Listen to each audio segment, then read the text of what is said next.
Umshushisi utshele inkantolo ukuthi Umsolwa wabamba ngendlakadla elinye lamaphoyisa lesifazane kathi kwenzeka lesixakaxaka.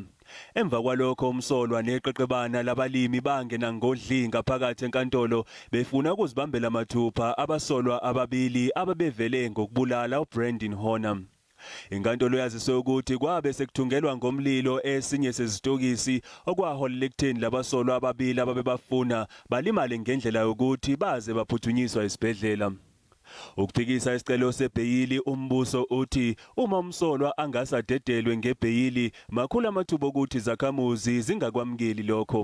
Abameli bombuso babe sebethula ubufakazi obuqoshwe ngevideo okubonakala kuyo Umsolwa ekhuluma nabalimi njengobhongoza. Kanti enza lenkulumo wabe sephehla udlame.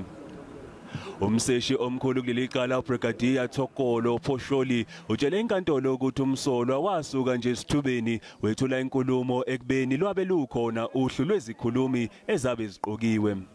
Umbuso ukholwa ukuthi kube Umsolwa akazange akhulume kwakungeke kubheduke udlame.